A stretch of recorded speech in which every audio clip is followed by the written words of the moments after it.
Olá, meus amigos, bom dia, boa tarde, boa noite para quem for ver esse vídeo. Começamos mais um episódio do Sem Aspas Podcasts. Quem está falando com você é Theo Almeida. Vocês estão notando que hoje estou sozinho aqui na bancada. Minha amiga Ludmila não pôde estar aqui, mas nós estamos aqui firmes e fortes. Hoje, como sempre, nós queremos trazer um pouco mais de conhecimento para você que está aí do outro lado. Lembrando que aqui é sem aspas, aqui é um bate-papo, aqui não existe nenhum tipo de roteiro, não existe nenhum tipo de pauta. E nós temos hoje um convidado que eu vou falar para você, hein? Polêmica.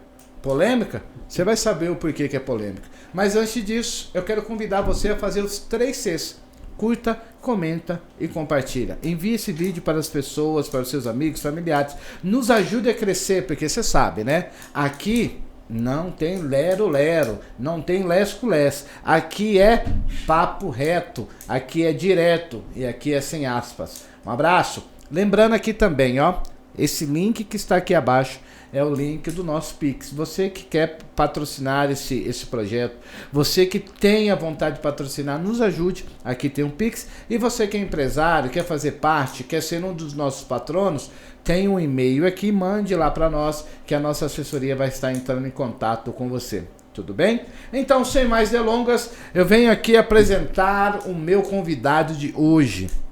Meus amigos, vou falar uma coisa para você.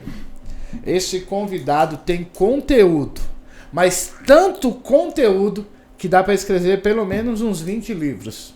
Eu estou falando de Ricardo Panizzi, pai da Fernanda, esposo da Fernanda e da Antonella, pequena Antonella, que logo vai vir aí. Ele é pastor da igreja presbiteriana. Agora anota, pega uma caneta aí. Ele é bacharel em teologia, história, filosofia, sociologia, história das ciências. Ufa, tô falando pra você que hoje o papo vai render. E tem 2 coisinhas aqui que daqui a pouco nós vamos entrar aqui, que eu sei que vai ser bacana pra vocês. Com vocês, Ricardo Panizzi. Ricardo, muito obrigado pela sua presença, por esse momento que nós vamos estar aqui batendo um papo. E é um prazer ter você, assim, uma pessoa tão culta, nesta manhã aqui conosco, batendo esse papinho, que eu sei que vai abrir a mente de muitas pessoas. Valeu, Theo. Pois é, eu fui convidado, né, pela Ludmila, participar com vocês aqui. E aí eu resolvi trazer um presente, né? Opa! Tem esse costume. É um livro que eu escrevi, é um livro bastante polêmico. Normalmente quem lê ele sem entender um pouco de filosofia pensa que eu sou um louco. Mas quem lê ele, entendendo um pouco da história da burrice humana, que é o que a gente vai falar um pouco aqui, vai perceber que ele é muito mais do que uma loucura, né? Esse livro eu escrevi, acho que foi em 2019, ele é o início de uma trilogia, ele chama Antes que eu morra sozinho. A trilogia chama Pena de Sangue. Em resumo, o livro ele é uma ficção, tipo Senhor dos Anéis, Sim. Harry Potter, só que com uma pitada de reflexão sobre a corrupção moral. Quando eu escrevi esse livro, estava muito em debate na época a questão da corrupção moral brasileira, e eu estava procurando fazer tipo essa brincadeira de realidade com ficção. A história, eu vou criar uma sociedade onde não existe moral. E essa sociedade, esse povo vai se chamar Homens das Trevas. Esse povo não tem moral. Para eles acreditam que o certo e o errado não existem. Então, o que eles considerarem certo é certo, o que eles considerarem errado é errado. E se você fizer algo que é banal, para o outro te aplaude. E se você fizer algo que não é banal, ele é aplaudido do mesmo jeito. Então, eu vou fazer uma crítica no livro à noção de que o relativismo moral existe e é possível existir no meio social. E através dessa ideia, eu vou fazer uma crítica também ao pensamento nietzschiano, onde a gente tem como centralidade do que é certo e errado a nossa vontade. Então acaba que ele vai refletir muito sobre a prática humana e sobre a maldade humana e sobre o relativismo moral, sobre a vontade como verdade, né? É uma ficção interessante, né? E tem estômago forte. Rapaz, eu vou falar uma coisa pra você. Aí atrás aí tem um pouquinho de descrição dele. Coisa boa. Você que está ouvindo isso aí, esse relato que ele está dizendo, a edição dele é de 2020. Qualquer semelhança é mera coincidência. Tá? Então, quem sou eu para falar alguma coisa? Aí, ele é uma crítica à corrupção moral brasileira. Entendeu? É como se eu estivesse descrevendo o Brasil. Sim. De maneira fantasiosa. Entendi. Entendeu? Mas ao mesmo tempo relacionando filosofia, relacionando teorias filosóficas sobre a existência humana, sobre a questão da ética, da moral. E é uma aventura onde eu levo os personagens a viverem o ápice que a maldade humana pode chegar. Para então tentar fazer uma hipérbole, um exagero, mostrando que quando o homem ele propõe que pode viver segundo a sua vontade ou segundo uma moral relativa, ele acaba criando uma moral. Entendi. Ele acaba criando a própria lei para se enquadrar dentro da sua própria lei, para não ser julgado pela sua própria lei. Isso, e cria uma sociedade dentro dessa lei. Entendeu? Depois o Ricardo vai falar onde você pode adquirir as biografias dele. Na Amazon, tá? Amazon. Tá? Se você lembrar disso aí, tá bom? Estamos aqui. Ricardo, fala um pouquinho pra mim, cara, um pouquinho da sua trajetória, né? Porque assim, hoje, eu estudo ali sou graduando em Ciências Sociais, Políticas Públicas, e eu sei que é muito complicado. Nós que temos uma visão de mundo diferente, princípios e valores que são para nós inegociáveis, e nós sabemos que esses cursos, eles tendem, se a pessoa ela não chegar ali com uma consciência bem consolidada, uma base bem formada, ela acaba assim entrando em parafuso, entrando em contradições ou até mesmo em reflexões que ela podem, assim como eu vi, sair daquele caminho que ela está trilhando, né? Fala para nós como que é ser. Você desde quando você congrega, desde quando você é convertido, conta um pouquinho da sua trajetória até chegar aqui no Sem Aspas. Eu vou ter que resumir bem, porque eu vivi algumas aventuras na vida, mas... Quem nunca viveu, né? Mas assim, eu vou priorizar a questão da conversão e o momento de ápice, quando eu comecei a escrever os livros. Mas lá pelos 11, 12 anos, eu vivi uma infância muito boa, graças a Deus. Eu tenho uma família maravilhosa, né? Eu tenho um pai de criação e um pai de sangue, os dois, eu amo eles, né? E eu tive uma infância muito boa. Mas na adolescência, eu acho que por ter tido uma infância bastante agradável, quando meu avô morreu com 11 anos, eu não entendi um pouco sobre a morte. E também foi bem na época que meu pai de criação se separou da minha mãe, e isso acabou me afetando muito. Eu virei um adolescente meio rebelde, vamos dizer assim, né? E aí eu fui enveredando cada vez mais para o ateísmo. Eu me tornei ateu mesmo, né? O tipo de ateu que eu era ateu nietzschiano. Eu gostava muito de estudar ciências. E o tipo de ateísmo que eu segui era o nietzschiano. O que é o ateísmo nietzschiano? Porque o ateu cético mesmo é aquele que acredita que não existe verdade, né? Então, não existe verdade absoluta. O ateu, a partir da filosofia de Nietzsche, é aquele que acredita que existe verdade, mas ele acredita que a verdade é a sua vontade. Entendi. Porque Nietzsche ele tinha essa concepção de vontade e potência.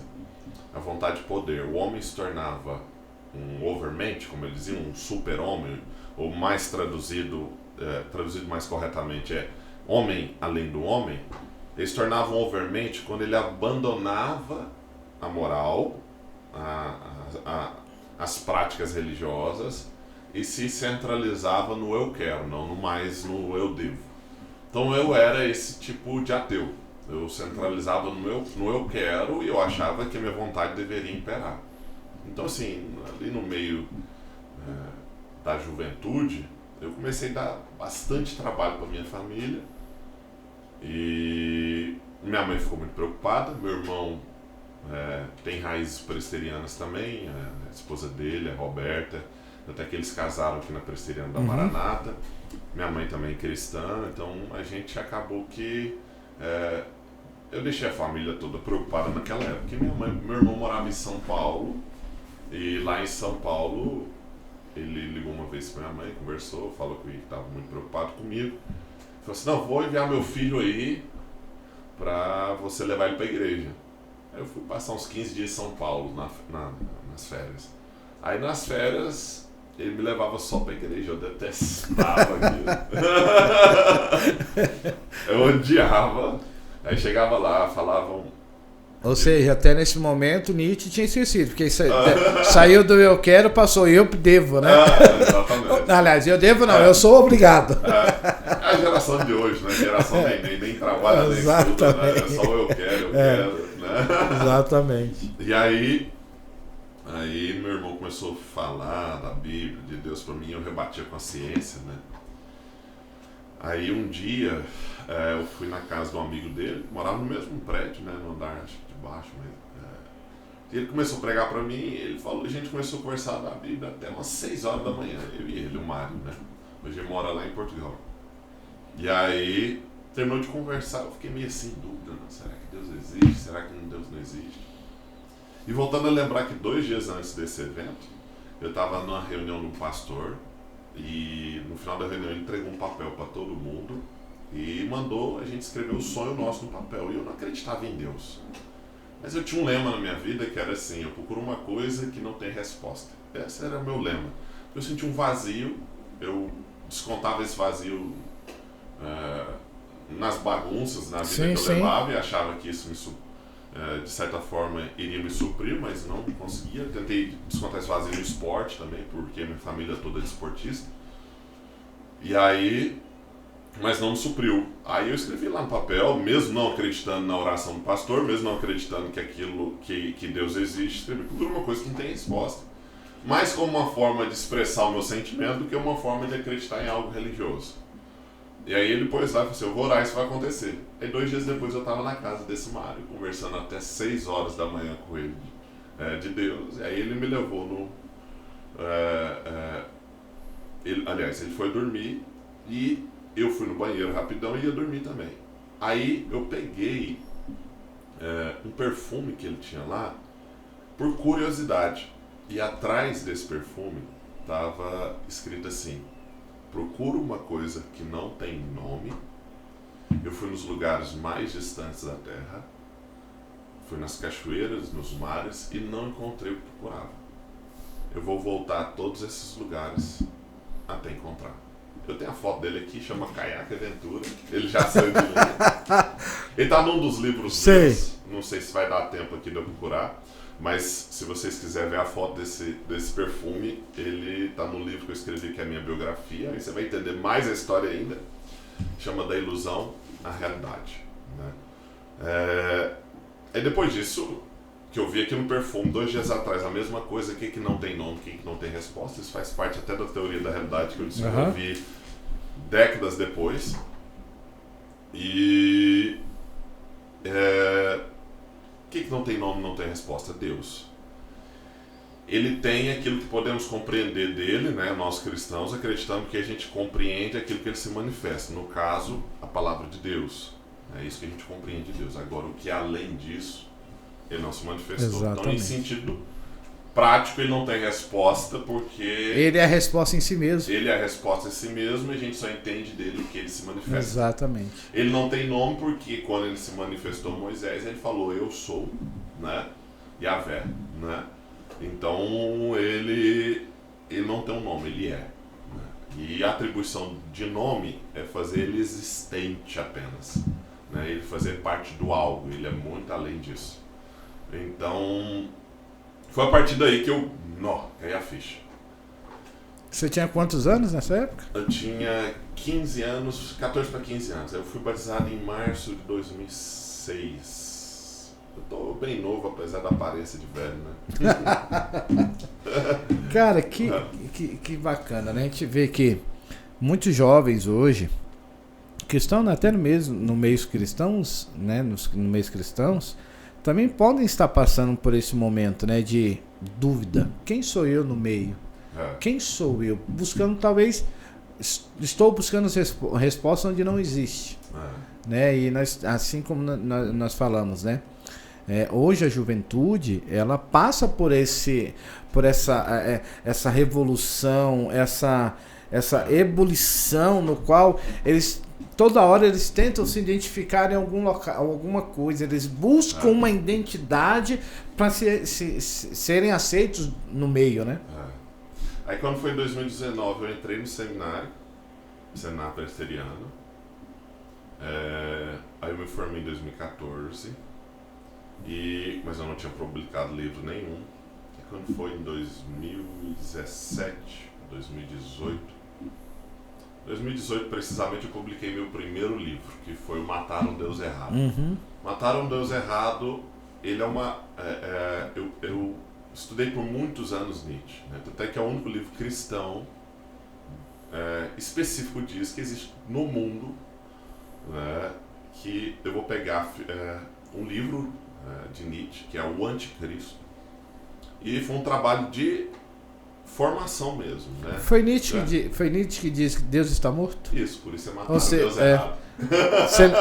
Que foi, na verdade, aquele filme, né? Deus não está morto, 1 e 2 foram baseados. Nietzsche não acreditava que Deus morreu. É uma frase para dizer que ele morreu ideologicamente, entendeu? Então, e eu passei muito tempo estudando Nietzsche, muito tempo lendo seus livros. E o Matar o Deus Errado, ele é um trabalho, tipo uma pesquisa bibliográfica, ao mesmo tempo apologética, onde eu vou pegar um livro dele específico. Primeiro eu vou fazer um estudo biográfico, um estudo da sua influência, do seu pensamento central.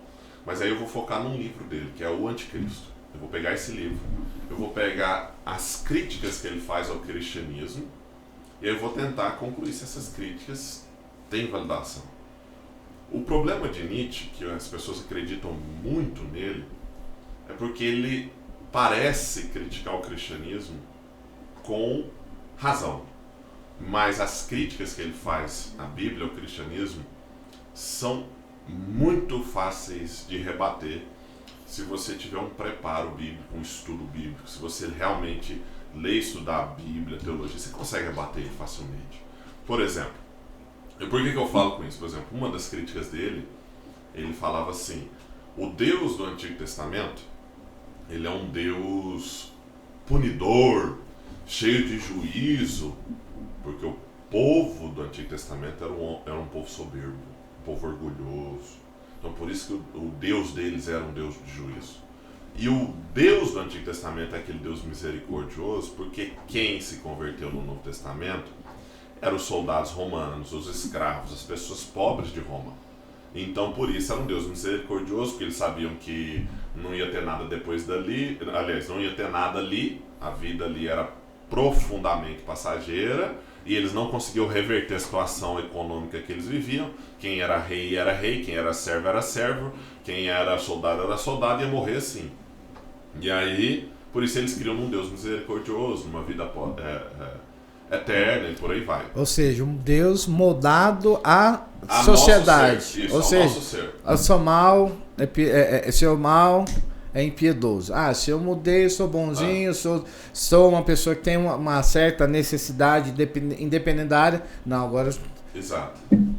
Isso. E assim, quando você olha aqui, por exemplo, você é um adolescente, 18 anos de idade, entrando na faculdade, criado às vezes numa igreja evangélica, católica, mas assim, você não teve um preparo teológico, apologético sobre o assunto. Você entra ali, você ouve Nietzsche, você fala: nossa, esse cara tem razão, porque eu li o Antigo Testamento. No Antigo Testamento, Deus mandou destruir todo mundo em Canaã.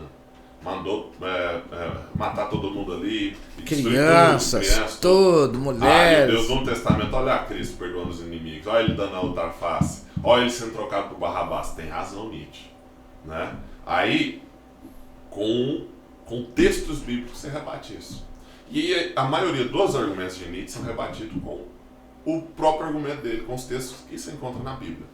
Olha, se o Deus do Antigo Testamento é um Deus ruim, é um Deus fruto de um povo orgulhoso, vamos lá olhar para Moisés, que é o líder, né, de Israel na libertação do Egito.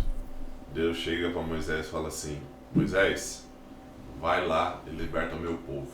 Ele fala: eu sou gago. Eu vou ser contigo, eu vou falar com a sua boca. Ele: não, eu sou gago, eu não dou conta.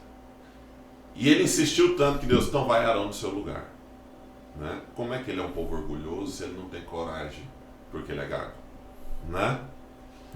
A soberba, se ele fala: nossa, eu tenho Deus, meu Deus é poderoso, por que eu vou ter medo da minha gagueira? Exatamente, ou seja, independente da gagueira, eu tô indo, tô rompendo. E se o Deus do Antigo Testamento é punidor, vamos ver o caso... Vamos colocar Sodoma e Gomorra, por exemplo. Né? Quando né? Se tiver 1, se tiver 30, se tiver... Você vê que ele mesmo vai falando, se tiver 1 orando, exato, eu não destruirei, pra você ver. Então, é nessas conjecturas, né, que a própria Bíblia, ela refuta muitas coisas que grandes historiadores, né, que filósofos, né, da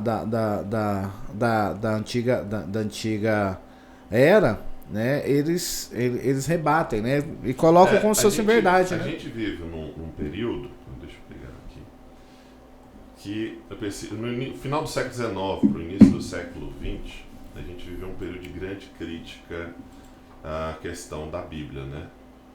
E realmente assim não tinha muitas descobertas científicas, então isso facilitou bastante essas críticas, né?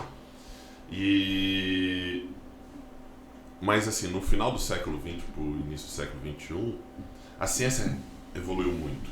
Então você encontra hoje muita evidência histórica, arqueológica, desde a análise dos manuscritos bíblicos, a crítica textual que analisa cada manuscrito que existe da Bíblia, faz uma comparação para ver se existe erro, e que facilmente rebate todos esses argumentos do início do século XX para o final do século XIX. Mas voltando a falar de Nietzsche, por exemplo, o caso de Jonas. Se o Deus do Antigo Testamento é um Deus punidor, quando Jonas foi lá, vai, prega contra Nínive, ele teve toda aquela história e foi lá pregar depois, ele falou: a Nínive vai ser destruída. Aí o povo de Nínive se arrependeu, aí Deus não quis mais destruir Nínive. Aí Jonas ficou irado que Deus não ia destruir Nínive. Aí ele sentou debaixo lá do mar, aí nasceu um galho na cabeça dele, aí o galho morreu, ele ficou com dó do galho. Aí ele falou: uai, você ficou com dó do galho, mas não ficou com dó de Nínive, que se arrependeu, né? Então, como é que Deus do Antigo Testamento é um Deus punidor? Você teve misericórdia de Nínive e ainda repreendeu Jonas pela soberba. Se o Deus do Novo Testamento é um Deus misericordioso só, por que Ananias e Safira morreram aos pés dos apóstolos? Por causa de uma mentira, que ainda era direito deles, a propriedade era de Ananias. Sim. Né? Então ele tinha direito sobre a propriedade, podia fazer o que quiser, mas ele mentiu para os apóstolos. Né? E por causa disso, morreu ali. Por que Jesus entrou dando chicotada em todo mundo no templo se ele é só misericordioso? Entendeu? Então assim, Nietzsche, ele é rebatido exatamente por isso, pela própria Bíblia. A gente encontra muitos argumentos, né? Sim. Nesse sentido. E assim, é interessante quando nós trazemos esse assunto à baia, que isso nos traz uma reflexão, né? Deus, a própria palavra diz que Deus é amor, mas também é justiça, né? Consome. Né? Então assim, nós temos que entender que Deus não vai se moldar os nossos desejos, as nossas vontades. Só que também não vai interferir nas nossas ações. Eu costumo dizer que aquilo que é de responsabilidade do homem, Deus não vai mover uma palha. Ou seja, O povo estava diante do Mar Vermelho. Deus já tinha falado para eles que ia libertar, que ia levar eles para uma terra que emana leite e mel. Viu aquela dificuldade. Na hora que Moisés clamou ao Senhor, Deus, o que você quer que eu faça, Moisés? Fala para o povo andar. Quando o povo... A Bíblia não diz que o mar se abriu, o povo andou. Não, a Bíblia diz que o povo começou a marchar e o mar se abriu. Então, ou seja, aquilo que era de responsabilidade do povo era marchar. Agora, aquilo que era de responsabilidade de Deus, que era abrir o mar, Deus abriu o mar. Né? Então, isso é muito interessante. E isso refuta todas essas teorias, eu costumo dizer que é uma teoria de conspiração para validar a libertinagem das pessoas. Eu costumo dizer muito isso, sabe?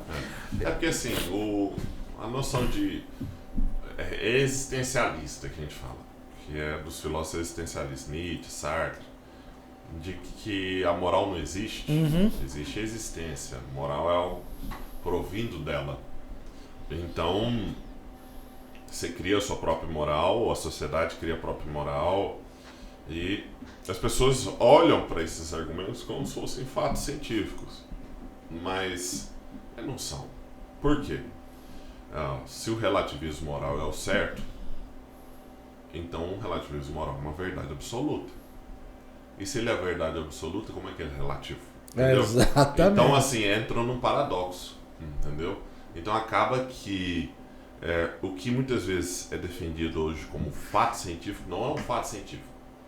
Ele é um pressuposto ideológico. Sim, sim. Então, e isso é defendido com voracidade, com intensidade, como se fosse um fato científico. Então, é porque o homem sempre fez isso, né? Hitler, por exemplo, ele era amante das obras de Nietzsche. Né? Se eu não me engano, foi... Agora, não sei se foi Mussolini ou Stalin que presenteou ele com uma coleção de obras, ou foi o contrário, mas no meu livro Mataram Deus Errado tem, relatando a história. E ele era um amante de obras de Nietzsche. E a vida dele era nessa ideia de vontade e potência. E Hitler, ele usou muito a associação de ciência com o poder. Stalin também, Mussolini também, para defender seus ideais. Inclusive Hitler, para argumentar que os judeus deveriam morrer, ele criou a noção da raça ariana. Para defender a raça ariana, ele usou Darwin, né? Ele usou a ciência da época. Então, o homem, ele gosta de ter uma razão para matar. Ele gosta de ter uma razão para fazer o mal, porque ele faz o mal com a consciência limpa. Então, assim, já tem muitos anos que eu tenho trabalhado nessas duas áreas. Uma, eu estudo o comportamento social, o comportamento das massas, e eu tenho muitos livros nesse sentido. Eu tenho uma série que chama Sobre a Vontade Humana, outra é sobre a sociedade do real, sobre a substância do cotidiano, sobre o perigo da liberdade. Estou trabalhando agora sobre o mal humano. E tem alguns livros à parte também que eu trabalho isso, como Dos Males Eu Sou Pior, que é um livro satírico, e esse aí. Eu procuro, há muitos anos eu tenho estudado, mas não aquela maldade ruim do homem, aquela maldade corriqueira. Sim, sim. Você entendeu? É a noção de você fazer o mal com a consciência limpa. Às vezes não precisa ser aquele mal, sei lá, fazer um trem atroz, né? Mas algum pensamento, alguma forma de tratar alguém, alguma forma de agir sobre determinado assunto, sobre responder, educar, falar, ensinar. Ou seja, você cria a sua moral e em cima da sua moral fala, eu estou certo nisso, então você não tem o famoso peso na consciência. Então, assim, é o famoso o santo do pau oco, entendeu? Ou aquele que a Bíblia própria dizia, aquele que pega a ferida e ele vai por ferro quente, mas a ferida ainda está lá, entendeu? Cauteriza a ferida, mas a ferida ainda está lá. Está por debaixo. Então eu passei muito tempo trabalhando nisso, a gente vai até discutir, por isso que a gente, a Ludmila deve ter falado, que é a história da burrice humana.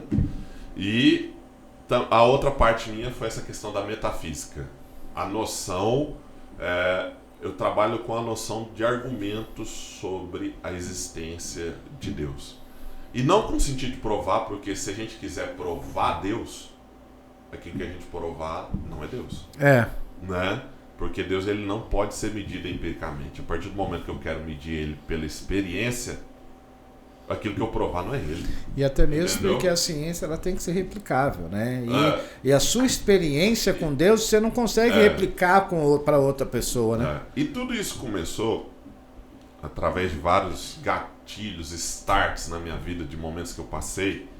Mas quando foi em 2018 eu passei por uma crise pessoal bastante forte, que por alguns segundos eu voltei a perder minha fé. E eu deitei na cama e falei, eu não acredito mais em Deus, já sendo pastor, entendeu? E quando eu falei aquilo, eu me tremi todo, passei mal e não consegui durar muito tempo. E eu tava passando uma luta muito difícil na época, que foi exatamente quando comecei a escrita dos livros. Eu falei, não, eu preciso sair disso aqui. Porque eu tava numa fase que eu orava, eu não sentia, eu buscava, não entendia o que Deus queria para mim. Eu buscava, não ouvir resposta, e eu tentava entender. Eu ainda estava nessa relação de ciência com Bíblia, apesar de já ser formado em teologia, mas essas crises pessoais às vezes afetam. Ciências versus espiritualidade, né? Essas questões. Isso. Aí eu falei, aí em vez de eu emaranhar pro ceticismo, eu falei, eu vou buscar uma resposta. E aí foi daí para aí, daí surgiu 25 livros. Coisa boa. E aí, hoje, é o que eu falo, né? Hoje eu tenho um livro, não sei qual livro que eu falo isso, mas tem um livro que eu escrevo assim: por princípio, a dúvida, por fá da fé. Por princípio, a gente tem que questionar. Os discípulos questionaram, por que você fala em parábolas, né? Mas não por destino a fé. Como Tomé, que por final duvidou. Mesmo vendo ali o Cristo morto ali, crucificado, ele duvidou que Cristo tinha ressurreto. Então, por princípio, é importante a dúvida. A dúvida é que constrói a ciência. A dúvida também constrói a fé. Sim. Mas, por fim, aí não, aí destrói a fé. Não tem como, né?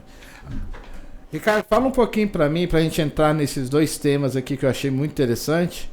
Como que é você ser um pastor na igreja presbiteriana? Inclusive quero mandar um abraço pro reverendo Hernando Dias Lopes, que pelo menos duas vezes no ano ele vai na nossa igreja pregar lá, né? Pelo menos 2 vezes no ano ele tá lá. Então um abraço pra você, pastor, tamo junto, hein? Agora me fala assim, pra nós, pro leigo, pra muitos fala assim, cara, não, é água e óleo, um filósofo e um pastor. Ou, um sociólogo, porque eles já vão lá para Betinho, vão para Fernando Henrique Cardoso, que eram sociólogos, já não tem essa visão um pouco, que a sociologia é um pouco diferente, né? A sociologia é assim, ela tem os dois lados, né? Tem o lado que você pode enveredar para você realmente se tornar um militante com pautas totalmente ideológicas ao extremo, mas também para você conhecer a sociedade como um todo, até mesmo para que você possa entender até como agir em meio à sociedade. Nesse caso, por exemplo, com políticas públicas, por exemplo. Como fazer uma políticas públicas para essa sociedade em si, para esse núcleo de sociedade. Desde que não haja segregação, mas a própria sociologia vai te dar ferramentas sobre isso junto com a filosofia. Como é que é você ser formado em teologia, filosofia, porque eu sei que dentro da própria teologia você tem um pouco de filosofia, mas e a sociologia? Como que é viver nesse emaranhado de informações que deveras estão conflitando ou estão totalmente dicotômicas? O problema é o seguinte: se você começar pela filosofia e pela sociologia, você vai fugir totalmente, vai se tornar um liberal teológico, você vai emaranhar por correntes sociológicas que, por exemplo, eu como cristão não concordo, tal. Por isso que eu comecei pela teologia. E na teologia eu aprendi que a filosofia e as demais ciências, elas não estão acima da teologia, elas são servas dela. Então, a partir tendo uma raiz boa, uma fundamentação boa, seja no meio eclesiástico que você vive, na sua família, O resto você vai conseguir estudar sem ser influenciado.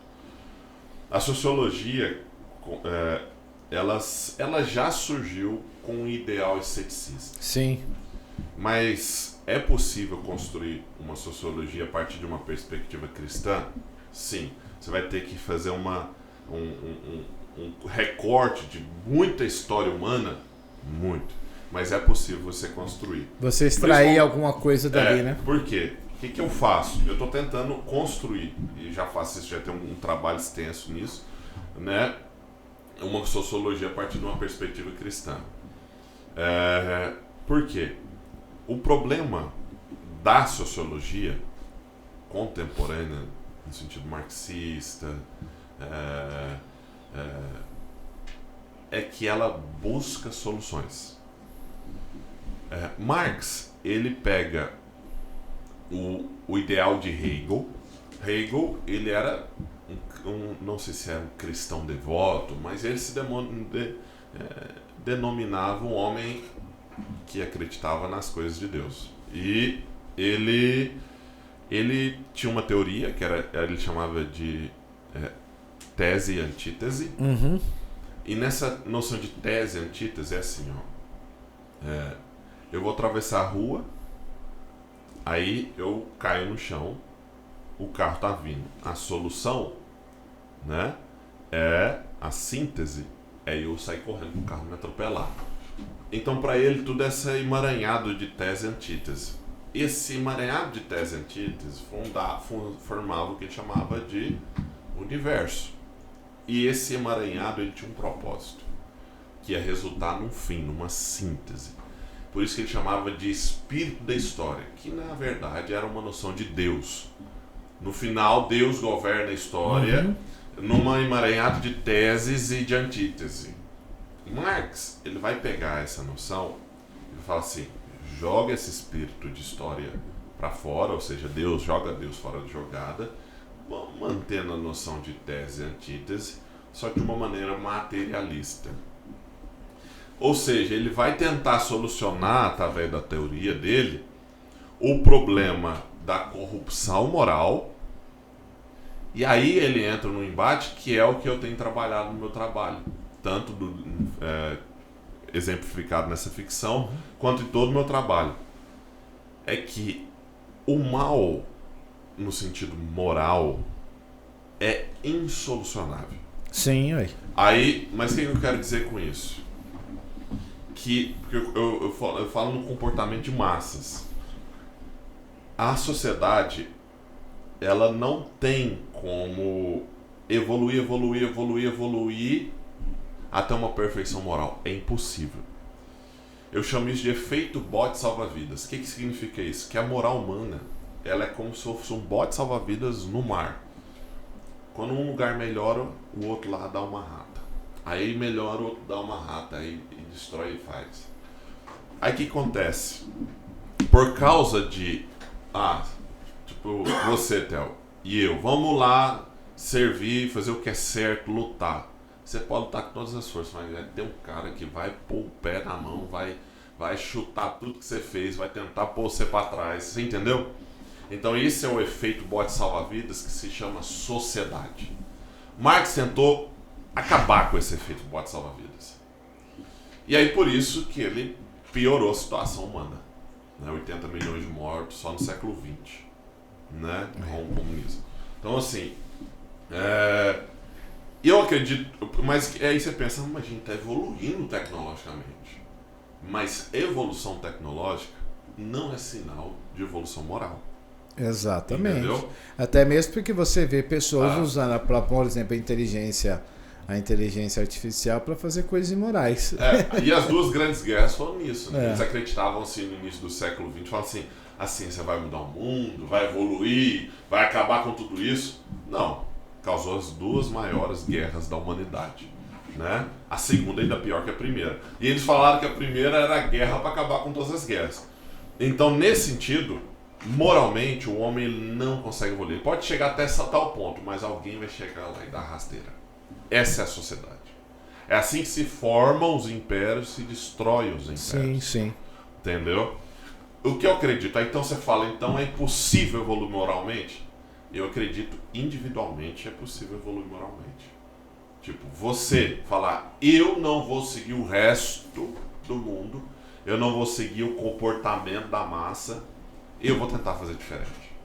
E aí vai ser uma luta constante. Não vai ser uma luta linear, onde você vai evoluir e depois vai virar um anjo. Não. Vai ser uma luta assim, ó. É uma gangorra emocional, né? Porque exatamente. Você vai crescendo. Tem que ter esse crescimento a partir de uma iniciativa individual de se tornar melhor. Então, o que eu trabalho na sociologia é mostrar que o mal moral é insolucionável. Ele só pode ser vencido por você. Ou seja, quando a gente fala o mal moral, nós estamos falando da massa, né? Da massa. Da massa. É, exatamente. Entendeu? É da Não massa. Tô falando do indivíduo em si, né? Agora, vários indivíduos formam uma massa. Exatamente. Entendeu? Aí, por exemplo, por que eu falo isso? Por exemplo, os Estados Unidos, ele se tornou essa potência, e aí entra um sociólogo que era cristão, né? E que estudou isso, que era Max Weber. Ele vai estudar por que os Estados Unidos se tornou potência. Por quê? Por causa do calvinismo. Sim. Segundo ele, por causa do movimento puritano. Ele vai dizer por quê. Os calvinistas e os puritanos que ajudaram a fundar os Estados Unidos, qual que era o estilo de vida dele? Trabalhar, casa. Eles não bebiam, eles não tinham essa vida, né, desregrada, né? E aí, isso foi o início dos Estados Unidos. E foi o que tornou a potência americana. Né? Tanto é que os calvinistas vão influenciar a democracia americana também, e a presbiteriana entra nessa, porque a presbiteriana é um sistema democrático. Sim, entendeu? sim. Então, assim, e o próprio Calvino dizia que se você trabalhar, se você for um cristão devoto, e a gente tiver uma sociedade assim, a sociedade vai evoluir. Só que essa evolução, por causa da própria natureza humana, é um efeito bote salva-vidas. Sim. Os Estados Unidos, o que está acontecendo agora? Está decaindo comparado à potência que ele foi no início e no final do século XX. Por quê? A concepção moral, ideológica dos Estados Unidos está deixando de ser. Do mesmo jeito que foi em Roma, só que ao contrário. Eu lembro que um dos autores que nós lemos lá, eu não vou me recordar, que disse que o homem é bom, a sociedade que o corrompe. Não sei se foi... não sei se foi Conte que disse isso, eu não lembro. Que o homem nasce bom, mas a sociedade corrompe. Eu estou tentando lembrar aqui se foi... deixa eu lembrar aqui. Eu já li o livro dele. E assim, é interessante quando você pega esse assunto, né? Por quê? Porque nós vamos cair no indivíduo. Então, por isso que não tem como você dar ciência, colocar Deus como ciência. Porque você não consegue trazer o empirismo. Jean-Jacques Rousseau, eu li o livro dele que fala isso de contrato social. Você não consegue trazer empirismo para Deus, por quê? Porque Deus, ele é individual. Você não consegue replicar a experiência que eu tenho. Você vai ter outro tipo de experiência. Você vai ter, porque as situações... mas a situação, às vezes... Vamos trazer um relato aqui. Eu tô com um problema financeiro, você tá com um problema financeiro, mas Deus vai agir comigo de uma maneira totalmente diferente em você. Então não tem como você colocar Deus numa caixinha e replicar para todo mundo, falar, Deus vai agir dessa assim e todo mundo vai se tornar assim. Agora diz uma coisa, vamos falar o que é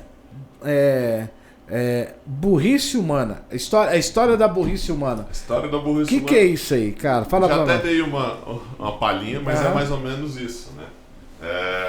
Que a humanidade, ela é fundada pela burrice. Entendeu? É a burrice que faz a gente estar aqui hoje. Né? E eu até lecionei nesses dias na escola, contando um pouco da história da burrice humana, exatamente por isso. Por exemplo, o microfone foi fundado também pela burrice. O homem gritava, perdia a voz. Eu falei, não, vamos criar um microfone. O chão nosso aqui, um dia foi de terra, né? Foi esse chão de todo bonitinho, porque o homem não quis mais pisar em terra, né? O livro foi de tanto escrever numa estela, numa pedra, em couro. E ler aqui foi de tanto ler em papel e rasgar e perder a biblioteca lá de Alexandria, tudo no fogo, né? A caneta, que agora também tem caneta digital, tem papel, também é uma história da burrice humana. E lá na escola, ou quando eu leciono, eu dou uma ilustração, né? É mais pra jovem, né? Mas eu ponho uma ruazinha assim, né? Aí eu ponho um monte de carro passando. Aí eu falo assim, ó, aqui tá vendo o Felipe. Eu falo pros jovens, ó, o Felipe vê o carro, fala, eu gosto de sexo, drogas e rock and roll. Vou passar correndo. Pô, morre. Eu vou ilustrando. Agora é o João. Aí, pô, morre. Aí eu pego o último. Chega. Agora é o Eduardo. Aí ele tá olhando. O que esses burros estão morrendo? Tem que estudar por que eles morrem. Eu não quero morrer também, não. Aí ele estuda e vê que os burros morrem porque não tem uma passarela e um sinal. Sim. Aí esse Eduardo constrói, faz a teoria, escreve o livrinho Como Não Ser Atropelado. Aí ele vai constrói a passarela, sinal ninguém morre mais ali. Aí 2000 anos depois, tá lá um PhD chamado Bernard. E aí ele vai, vamos estudar hoje um pouco da história do Eduardo, que há 2000 anos atrás escreveu sobre por que os burros morreram naquela rua e descobriu a passarela e o sinal. E aí ele contabilizou o tanto de burro, foi 3.000 burros morrendo. E ele escreveu o livro, aqui está o nome dele debaixo do livro, né? Aí eu pego os alunos e ponho um número aqui, né? Então assim, 3.050 e aqui o nome do Eduardo. Eu falo, você quer ser um número? Ou você quer ser o Eduardo? Você quer ser você, ter a sua identidade? Ou você quer ser um número, uma estatística? Tá, eu falo, por isso que a história é a história da burrice humana. A gente escolhe ser um número ou ser um nome. E a gente quer ser um nome, porque a gente quer ser nós mesmos. E o que eu vou ensinar não é a gente no sentido de então você é melhor que os outros, vou montar em cima dos outros, você é poderoso, não. Eu falo de você ter a sua identidade no meio que você vive. Sim, ser o seu melhor no meio que você vive, mesmo com as poucas coisas, pequenas coisas que você faz. E eu vejo isso, Ricardo, na universidade, porque o que acontece? Que infelizmente as pessoas que estão... Você que está assistindo aí, eu não estou contando uma anedota, não estou contando uma teoria, estou contando um fato. Pequena universidade, quando você entra, sempre tem as pessoas que querem medicina, aí como segunda opção, ciências sociais. Porque o sonho dela, assim, às vezes pode até ser medicina, mas quando ela opta por ciências sociais, isso demonstra o quê? Não, ela quer estar inserida dentro do meio acadêmico. Porque a pessoa que quer ser médico, ela não vai para uma outra vertente. Ela não vai para um outro lugar. E eu lembro que logo que eu entrei na universidade, tava lá, né? No primeiro dia, se apresentando, falei, eu sou cristão, sou conservador, sou apoiador do Bolsonaro. Aí o professor já olhou para mim assim, já ficou meio assim, e já foi se afastando. E alguns jovens se sentiram encorajados pela minha fala. Eu sou cristão. Ótimo. Só que a partir daquele período para o segundo período, eles deixaram de ser eles e passaram a ser um número. Aqueles jovens já estavam, nas quartas-feiras, não estavam indo mais às aulas. Por quê? Porque chegava na universidade e sempre tem aqueles barzinhos ali na frente da universidade, ali no Campo Samambaia, e sempre tem show aonde? Lá naquele Bufaisal Ville lá, do Bufaisal lá, aquele espaço lá onde tem as formaturas. Aí você pega aquela pessoa que lá no primeiro dia de aula, no primeiro semestre, né, que estava lá toda falando, eu sou cristão, eu sou conservador, ela deixou de ser ela e passou a ser um número. Porque ela, para não ficar fora do meio, ela cedeu às vontades do pessoal. Não teve uma base sólida na família, na igreja, do convívio dela, para chegar lá na universidade e falar assim, eu sou isso aqui, pronto, ninguém vai mudar, eu estou aqui para aprender. Eu já começo por aí. Então, isso nós estamos vendo hoje nessa sociedade. Ou seja, eu preciso estar inserido em algum meio. Aí eu quero ser médico. Ah, mas sou médico, não consegui, eu fui para odontologia. Beleza, você está dentro da mesma área da saúde. Agora, o que não dá, na minha perspectiva, é o cara querer ser médico e como uma segunda opção colocar o quê? Ciências sociais, que não, são totalmente antagônicos isso. Né? E isso demonstra que quando acontece um fato desse, que os próprios jovens de hoje não sabem o que eles querem. Não sabe. É um homem sem alma. Exatamente. Tem um livro até nisso, eu falo isso no Matar Deus Errado.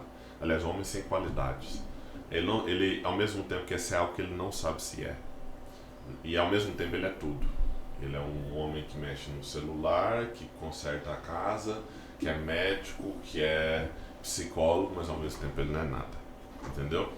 Até Zygmunt Bauman, que é um sociólogo, ele escreve A Modernidade Líquida. Quem conhece sabe, ele é muito conhecido. Ele fala mesmo, né? A nossa sociedade ela é assim, líquido, instável, atual. Né? O homem ele não sabe o que é e o que ele é pode não ser o que ele vai ser no futuro. E a própria sociedade ela age assim.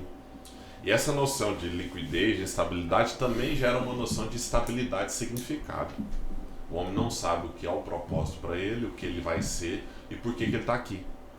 E isso potencializa principalmente o jovem que está lá no meio eclesiástico, na igreja, e não sabe responder os próprios problemas dele, do porquê se Deus existe ou não, do porquê que o sofrimento existe ou não, mas ao mesmo tempo ele não procura essa resposta.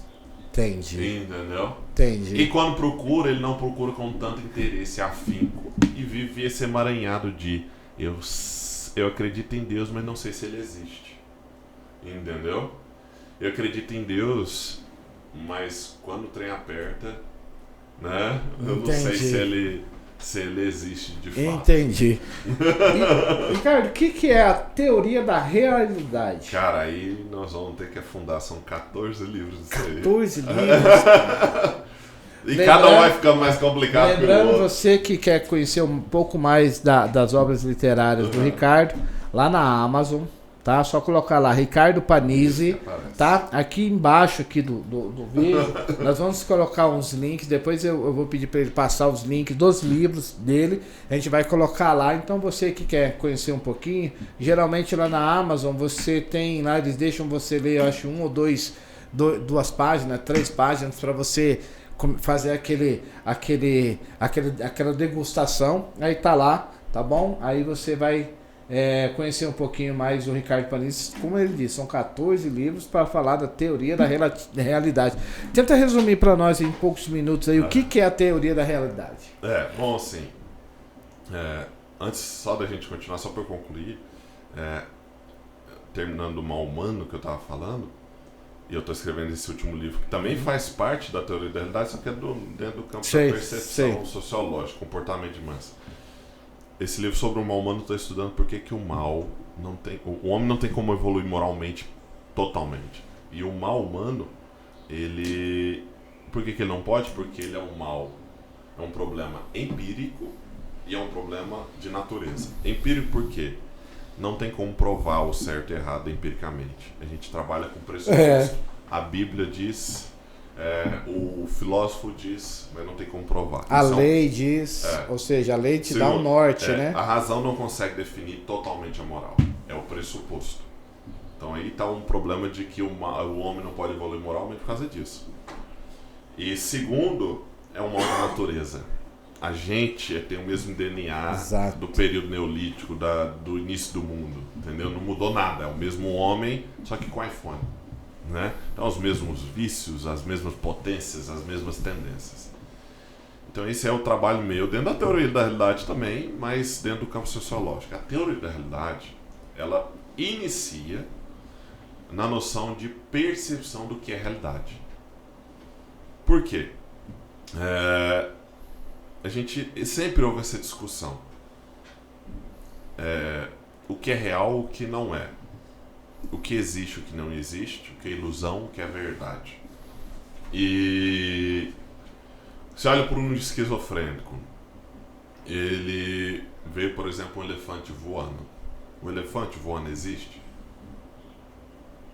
Não existe. Mas se você falar que existe, né? Mas ele existe como informação. O que eu quero dizer com isso? Para ele sonhar, para ele ver um elefante voando, ele precisa saber que o elefante tem asas e que ele é um elefante, né? De onde ele tirou a ideia de asas e de elefante? Da realidade. Sim. Então, até a fantasia, a ilusão, a loucura, ela é baseada no real, só que distorcido. Sim, sim. Então a loucura é uma informação da realidade. É uma possibilidade de informação gerada a partir daquilo que é concreto, que é puro, que é isso aqui. Entendeu?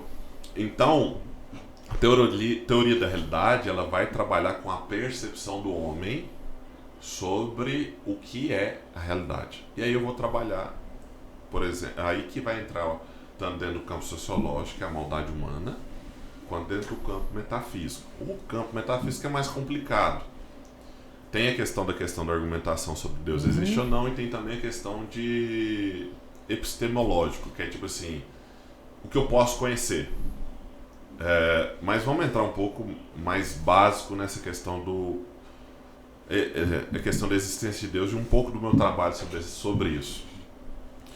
Quando a gente olha a realidade, a gente começa a pensar um pouco aqui. Qual a ideia menor e maior possível de ser imaginada? Por exemplo, eu vou olhar para a menor coisa existente. No seu ver, o que no seu pensamento, qual é a menor ideia possível de ser concebida na sua mente? A menor, mais insignificante das ideias. Ou a menor coisa que você acha que existe? Um átomo. Um átomo, tá, mas é possível pensar além de um átomo, né? É possível ir reduzindo, né? Sei, aí nós vamos pro reino quântico. Né? Mas não, calma, mas aí não. Tem coisa menor que isso. Aí, por exemplo, o nada. O nada, Agora tem algo menor que o nada?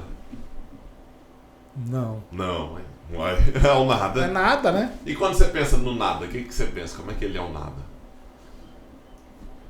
Um vazio. Não, mas você tá pensando em algo. O vazio é algo, é um vazio. Isso aqui é um copo meio cheio.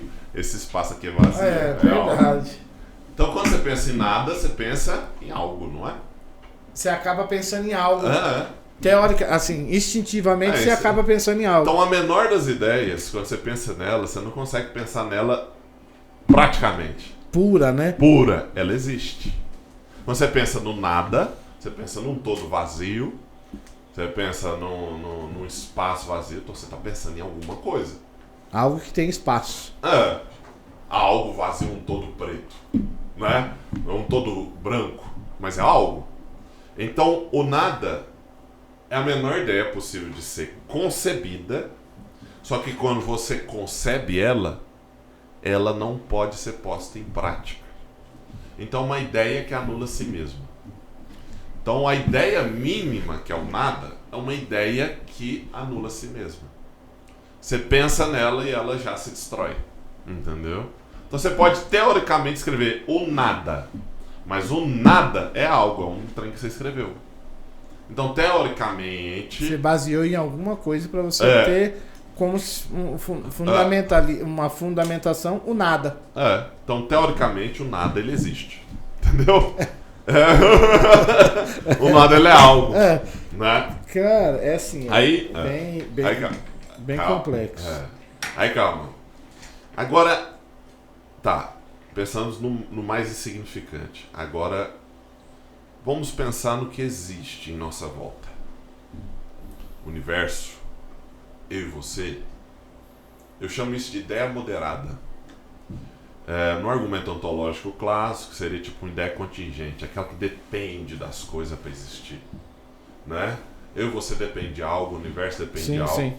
Beleza, isso é uma ideia moderada, ela depende de algo para estar aqui.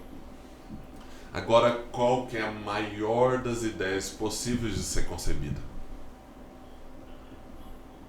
Deus. Claro, né? Mas vamos escalonando. Tá.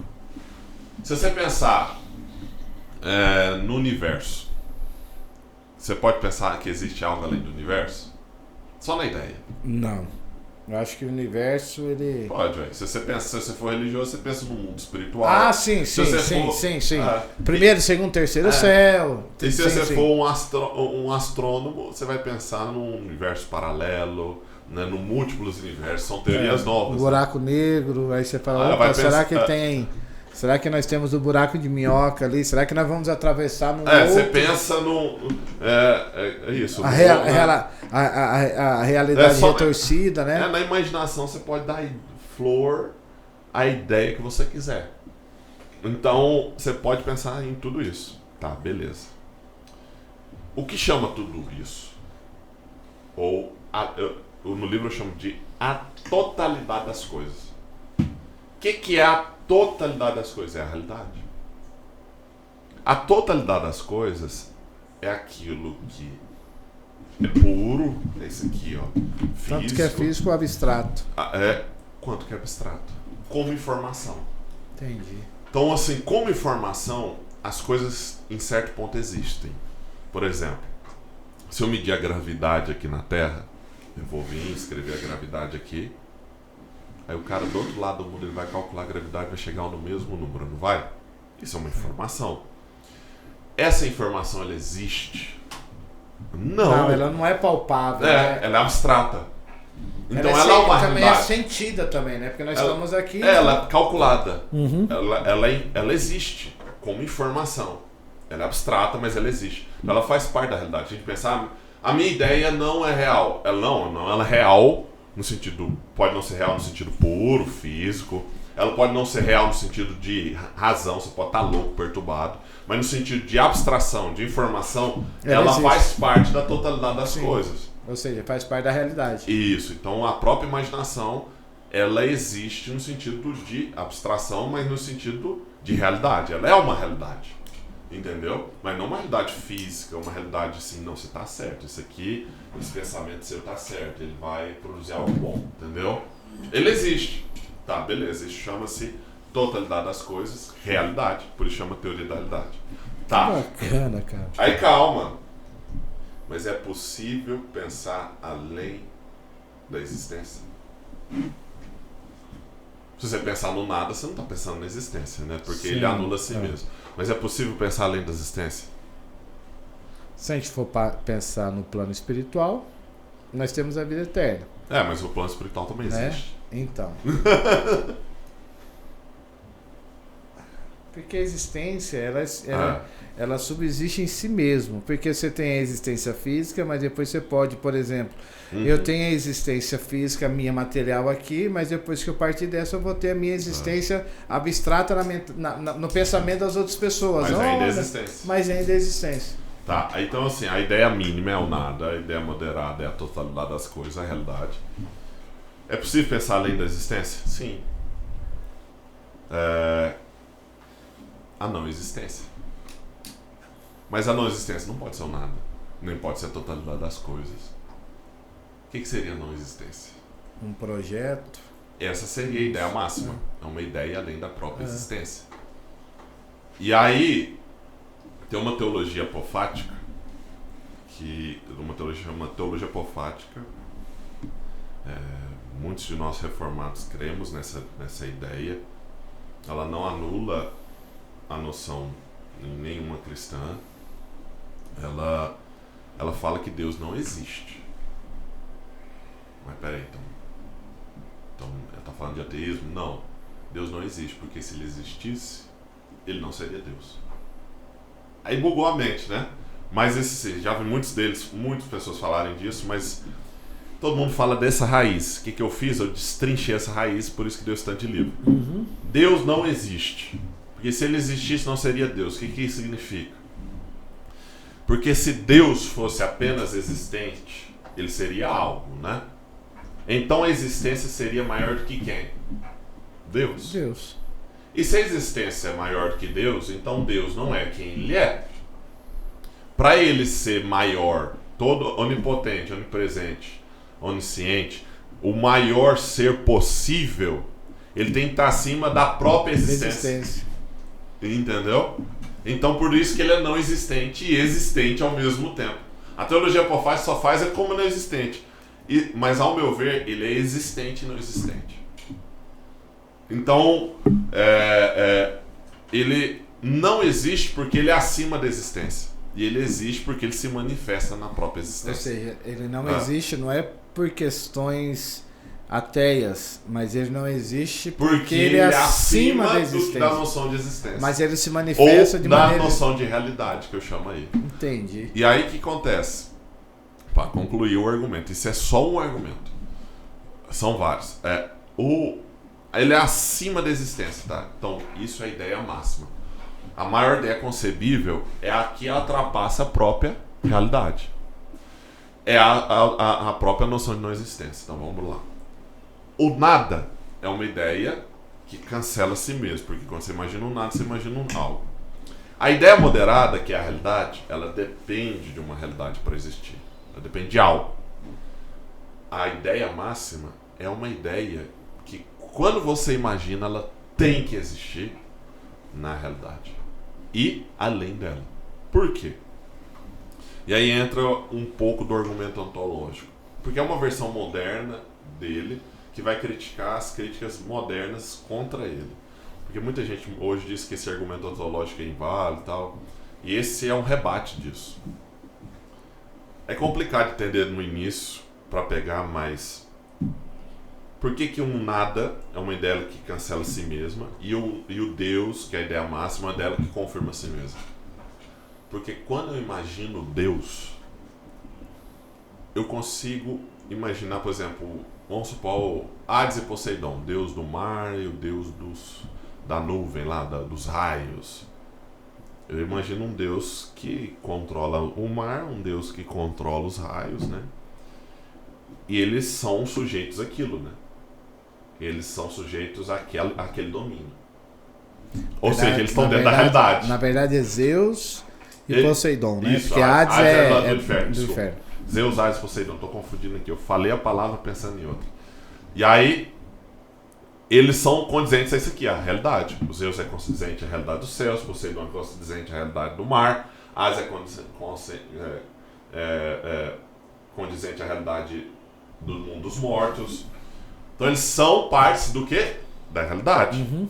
Agora, quando eu imagino um Deus em sua concepção máxima, eu vou imaginar um Deus que é total, além da própria existência. Tem como eu imaginar esse Deus, na minha ideia, não existindo? Tipo assim, não fazendo parte desse mundo, não sendo real, verdadeiro. Tem como eu pensar, Deus ele é todo poderoso, Deus ele é grandioso, Deus ele é verdadeiro, ele está além da própria existência, mas é uma ilusão da minha mente. Tem como? Não tem. Não tem, porque quando eu penso em todas essas qualidades, uma qualidade que vai ter que acompanhar elas na própria teoria é que ele é verdadeiro, que ele é real e que ele não é uma ilusão.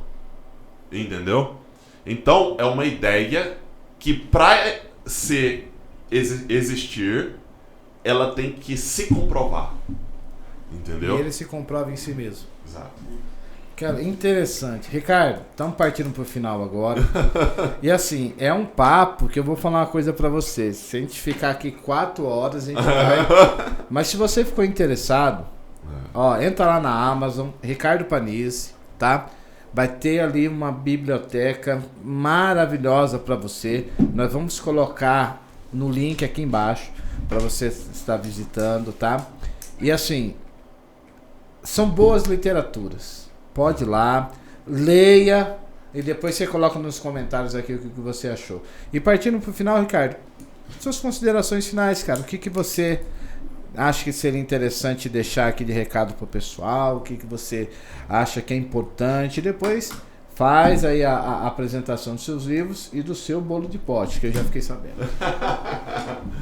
Olha,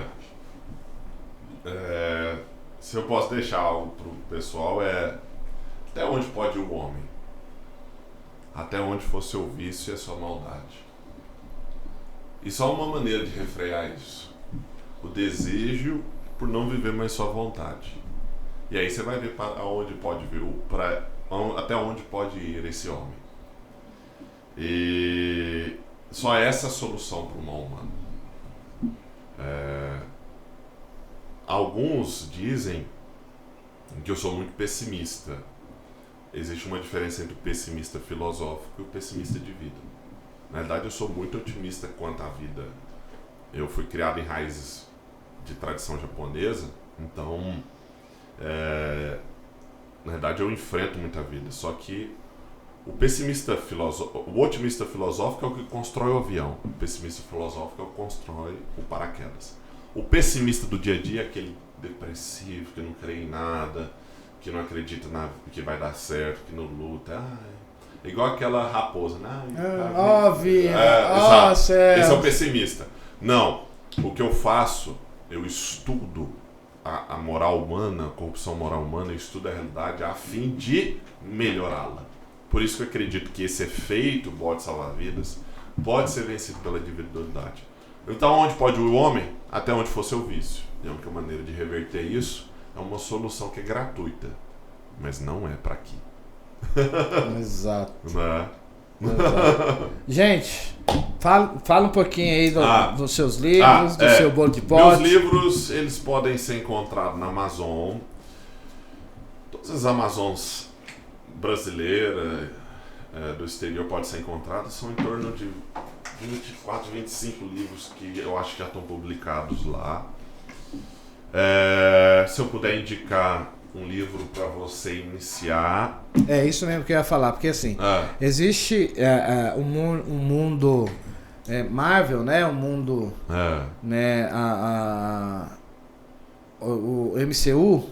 Então sempre tem um primeiro filme que você precisa assistir para você não perder. Não adianta você querer assistir o último filme, Vingadores Ultimato, achando que você vai entender. Não, lá é o fim do início. Então, qual que é a sua indicação? Fala assim, comece por esse aqui. Então, se você quer aprender sobre essa questão da maldade humana, do padrão social de comportamento, ou seja, meu trabalho sociológico a partir de uma perspectiva cristã, como eu escrevo, você vai começar pelo Sobre a Vontade Humana, é uma série, sobre a vontade humana, sobre a sociedade do real, sobre as substâncias do cotidiano e sobre o perigo da liberdade. É um livro também bastante interessante. Repete essa sequência. Sobre a vontade humana. Sobre a vontade humana, anota aí. Sobre a sociedade do real. Sobre a sociedade do real. Sobre as substâncias do cotidiano. Sobre as substâncias do cotidiano. E sobre o perigo da liberdade. E sobre o perigo da liberdade. Depois São disso, os quatro. você pode ler também uma série independente. Você não precisa ler, isso aí é teórico.